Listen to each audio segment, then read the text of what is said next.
নমস্কার, আশা করছি সকলেই খুব ভালো আছো। আজকের আরও একটি নতুন ভ্লগে তোমাদের সকলকে স্বাগত।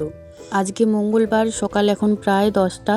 ঘুম থেকে উঠে প্রতিদিনের মতো বাসি কাজকর্ম সেরে স্নান করে এসে পুজো করে নিয়েছি। তো প্রসাদটাও এখন নামিয়ে নিয়েছি। বেশ কিছুক্ষণ আগেই পুজো হয়েছে, তো প্রসাদটা নামিয়ে প্রসাদটা খেয়ে নিয়েছি। তো সকালবেলা আমি কিছুই খাইনি, যেহেতু স্নান করে এসে পুজো করলাম। ওকে একটু দুধ চা বানিয়ে দিয়েছিলাম, আমি তো দুধ চা খাই না, তো তাই আমি একটু দুধ মুড়ি নিয়েছি। তো সকালবেলা এই দুধ মুড়িটাই খাচ্ছি, তারপর তো এটা খেয়ে রান্নাবান্না বসাবো। আসলে দুধ চা খেলে আমার পেট ব্যথা করে, তো তাই আমি আর দুধ চা খেলাম না। সকালবেলা ওকে একটু দুধ চা করে দিয়েছিলাম, আর আমি এদিকে দুধ মুড়ি খেয়ে নিলাম। তো এই থান কাপড়টা আমি কালকে নিয়ে এসেছিলাম। কালকে কিন্তু আমি হ্যামিল্টন গেছিলাম, তবে কালকে তো কোনো ভিডিওই করিনি। তো অনেক কটা ব্লাউজের অর্ডার পেয়েছি, তো সেগুলো লাইলিন কাপড় আনতে গেছিলাম। তো এই থান কাপড়টা নিয়ে এসেছি। তো এই থান কাপড়টা দিয়ে একটা ফ্রক বানাবো ভাবছি, আর যখন বানাবো অবশ্যই তোমাদেরকে দেখাবো। তবে এখন না, প্রচুর কাজ রয়েছে। আবার নতুন করে অনেক কটা ব্লাউজের অর্ডার পেয়েছি, চুড়িদারের অর্ডার পেয়েছি। তো সেগুলো বানানো হোক, কাস্টমারের জিনিসগুলো সময় মতো তো দিতে হবে। তো সেগুলো হোলির আগে আগে আমাকে সব রেডি করে দিতে হবে। সব কটাই হোলির আগে চেয়েছে আর কি।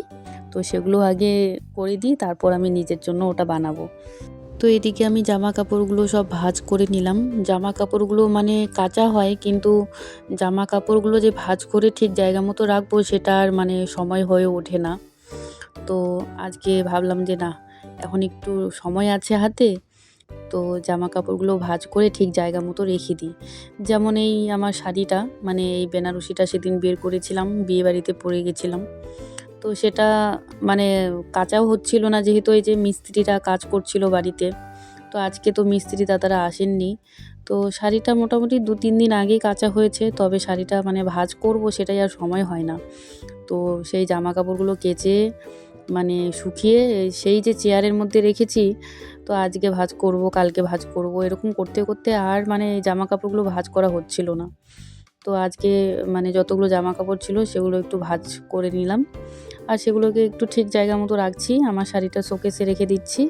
তারপর এই যে কুর্তি, তারপর আমার চুড়িদার ছিল, সেগুলোও ভাঁজ করে নিয়েছি। ওর ছিল, ওর প্যান্ট, শার্ট, টি শার্ট, তো সেগুলো আবার ঝুড়িতে রেখে দিলাম। ও যেই টি শার্টগুলো সবসময় ব্যবহার করে, তো সেগুলোকে ওই ঝুড়িটাতে রেখে দিলাম। আর আমার ভালো জামা কাপড়গুলো আমি শোকেসে তুলে রাখলাম। তো জামা কাপড়গুলো ভাঁজ করা হয়ে গেছে। তো এই দিকে এখন রান্না বান্না করতে এসেছি। যেই মিস্ত্রি দাদারা আমাদের বাড়িতে কাজ করছেন, তো সেই মিস্ত্রি দাদারা আমাদেরই পাড়াতে মোটামুটি 3-4টা ঘরের কাজ ধরেছে একসাথে। তো তাই হয়তো আমাদের এখানে একদিন করছে, আবার পাশের বাড়িতে একদিন করছে, এইভাবে ওনারা কাজ করছে। তো তাই আজকে ওনারা আসেননি, শুধু আজকে না, কালকেও আসেননি ওনারা। ওনারা লাস্ট কাজ করেছিল শনিবারে, হয়তো হ্যাঁ শনিবারে কাজ করেছেন, তারপরে আর আমাদের বাড়িতে কাজ করেননি।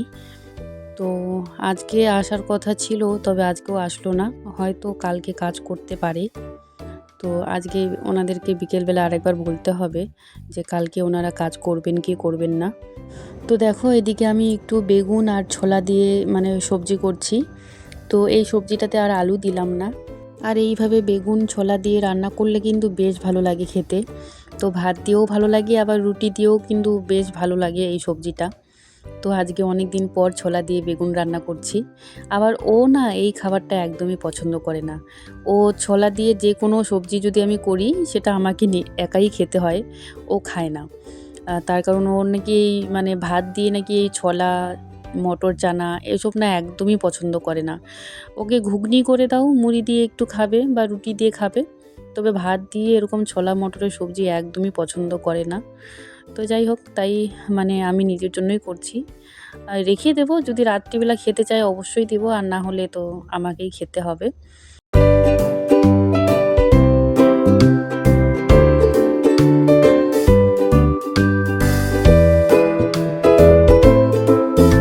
এখন দুপুর 1:30 মতো বাজে।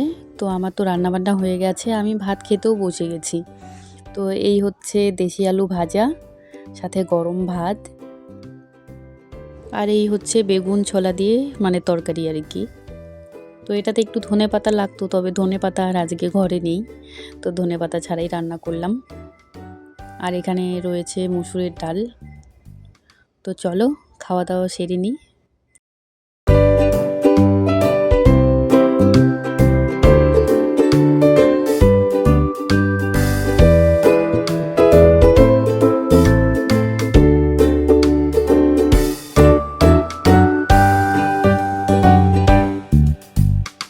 এখন প্রায় 3:30 মতো বাজে। তো খাওয়া দাওয়া সেরে আমি তো বেশ কিছুক্ষণ বিশ্রাম নিয়েছি। তো এবার হচ্ছে সেলাই কাজ করতে বসলাম। প্রচুর কাজ রয়েছে, আমার তো পুরো মাথাই খারাপ হয়ে যাচ্ছে। তো যেহেতু সেলাই কাজের প্রচণ্ড চাপ, তো সেই কারণেই কিন্তু আমি ভিডিওটা সময় মতো দিতে পারছি না। তো যতদিন না এই সেলাই কাজের চাপটা একটু কমবে, তো ততদিন আমার ভিডিওটা সময় মতো যাবে না। ওই রাত্রি 10টার দিকেই ভিডিওটা তোমাদের কাছে যাবে। তো যখন সেলাই কাজের চাপটা একটু কমে যাবে, তখন আমি ভিডিওটা বিকেল 5টার দিকে দেওয়ার চেষ্টা করব।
তো পুরো ঘরটাতে ভালোভাবে জল দিলাম। জল না দিলে তো এটা শক্ত হবে না, তাই না?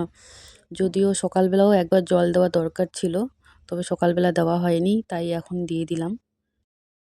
কি নিয়ে আসছো বলো? কি নিয়ে আসছো? মোমো, চাউমিন, ফুচকা। ফুচকা নিয়েছি। ফুচকা ফুচকা কোথায়? দেখো পিঁপড়াগুলা কিরকম। এটা যদি একটা শরীরের মধ্যে ধরেই। জল দিচ্ছি সব। দিলাম।